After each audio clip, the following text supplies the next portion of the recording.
সুপ্রভাত, কেমন আছো সকলে? আশা করছি ভালো আছো, সুস্থ আছো। আমার নতুন ভিডিওতে তোমাদের অনেকটা ভালোবাসা গো। দেখো, আজকেও সকালবেলা প্রতিদিনের মতোই হাঁড়ি বসিয়ে দিয়েছি গ্যাসে।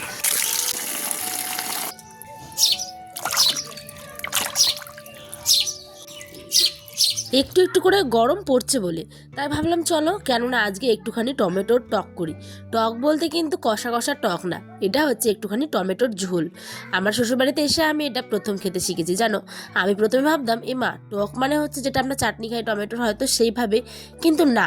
এই গরম আসছে আর সাথে এই টমেটোর ঝোল আর হবে তিতারি ভাজা, মানে তেতো, যেটা শাক পাওয়া যায় তেতো বেগুন দিয়ে বা আলু দিয়ে, খুব টেস্টি হয় জানো খেতে। আর এদিকে আলু সেদ্ধর জন্য আমি কিন্তু শুকনো লঙ্কা উঠাই নিলাম ভেজে। আর এইদিকে দেখো সম্বাস দিচ্ছি, রসুন থেতো করে গোটা জিরে তেজপাতা দিয়ে ওই যে হলুদ লবণ আর কাঁচা লঙ্কা দিয়ে শুধুমাত্র কুচি করা টমেটোগুলোকে বেশ করে সিদ্ধ করে যে একটুখানি জল দিয়ে নামিয়ে নিলাম। আর গতকালকে তো বিরিয়ানি করেছিলাম, তোমরা দেখেছই। আর এর সাথে ছিল আলু সেদ্ধ আর একটুখানি কষা মাংস। এই যে ঠিক এরমভাবে ঝোলটা করেছি।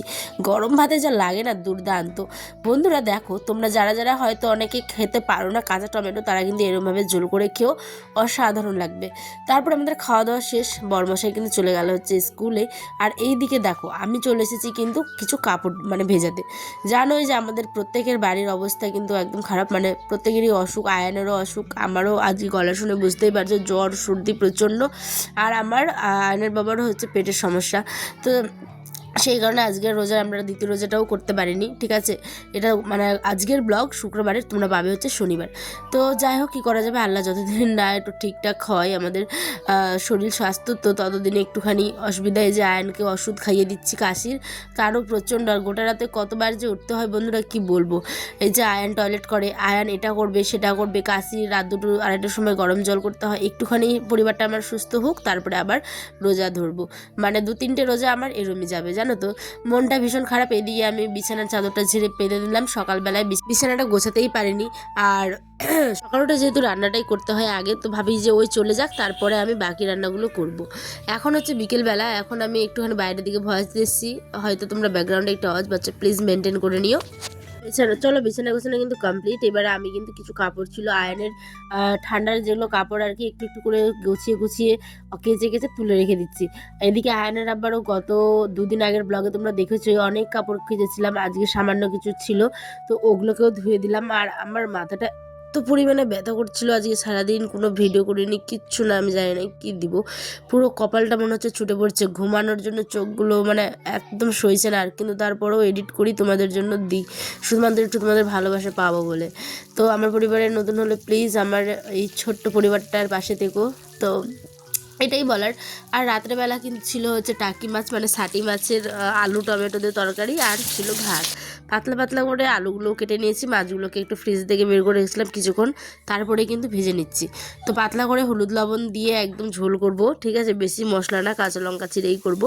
তো এখানে তার আগে না আলুগুলোকে একটুখানি ভেজে নিচ্ছি, কারণ আলুগুলোকে ভেজে নিলে কিন্তু অনেক ভালো লাগে খেতে, আলুটা সেদ্ধ হয়ে যায়। দেখো আমি বয়স দিচ্ছি কিন্তু এত পরিমাণে সর্দি যে মানে আমি আর পারছি না, এরকম অবস্থা।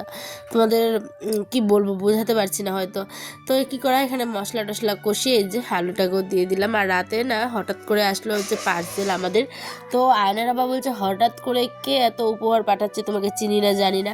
তো আমি ওই আর কি আমাকে মজা করে বলছি এটা, ঠিক আছে। কারণ হচ্ছে তোমরা থাম্বনেল তো দেখেছোই, ওটা মিশো থেকে ওই অর্ডার করেছিল, এটা আমাকে না বলে পুরো সারপ্রাইজ, ঠিক আছে। মানে ওই অর্ডার করেছিল ওই 2টো নাইটি, আগের 2টো নাইটি কিন্তু আমি জানতাম যে আসবে, তারপরে অন্যটা আসবে আমি জানতাম, কিন্তু হুট করে আবার ওই 2টো নাইটি অর্ডার করেছে।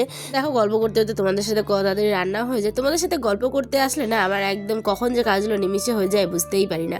এদিকে গরম গরম ভাত প্লেটে বেড়ে নিলাম, আর আয়ানকে এখন খাইয়ে দিব। ছেলেটা আমার বড্ড খিদে পেয়েছে জানো, আর এই মাছটা খেতে ভীষণ ওই ভালোবাসে, যেহেতু কাটা কম।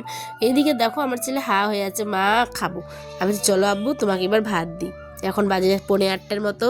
এই যে 2টো নাইটি আর একটা ওড়না আবারও চলে এসছে আমার। তো আরের আবার গিয়ে নিয়ে আসলো। এদিকে দেখো, ওকেই বললাম যে তুমি যখন আনলে তুমি আনবক্সিং করো, তো ওই জন্য ওই আর কি খুলছিল। ওড়নাগুলো ভীষণ ভালো কোয়ালিটির আর কি, সুতির মধ্যে খুব সুন্দর, মিশো থেকে অর্ডার করেছিলাম। আর মানে আগেরগুলো করেছিলাম, ওও এটা মিশো থেকেই করেছে, ঠিক আছে। তো এই যে দেখো রেড কালার আমার খুবই ভালোই লাগে। আর আমি খালি ওকে বলি বারবার যে কী ব্যাপার বলো তো, ইদানিং তুমি খালি পাগড়ি পরছো, খুব মানে পাগড়ির প্রতি ওর নেশা খুব, তোমরা গত ভিডিওতে দেখেছো। দেখেছো, আয়নকেও পাগড়ি পরিয়েছিল, নিজেও পরিয়েছিল, আর আজকে দেখো আবার পরছে। তো নাইটিগুলো দেখো ইয়েলো কালারের একটা আছে, সাথে রেড বর্ডার, মানে গলায় একদম কুর্তি টাইপের, আর এটা হচ্ছে গিয়ে রেড, মানে একই টাইপের ডিজাইন, কালার খালি আলাদা। তো কেমন লাগলো তোমাদের অবশ্যই কমেন্টে জানিও। ভালো লাগলে আমার পাশে থেকেও, ব্লগগুলো দেখতে চাইলে নতুন নতুন আরও নোটিফিকেশানটা অন করে রেখো, অবশ্যই চ্যানেলটা সাবস্ক্রাইব করে। খুব সুন্দর কোয়ালিটির নাইটি ছিল, তো আমি পরে ভীষণ খুশি হয়েছি। দেখো একটুখানি পরেছিলামও জাস্ট, এই যে পড়েছি। হ্যাঁ, আপাকে বলছে কেমন লাগছে, বলছে ভালো লাগছে। তাহলে আসি, দেখা ব্লগে, সকালে ভালো থেকো, টাটা।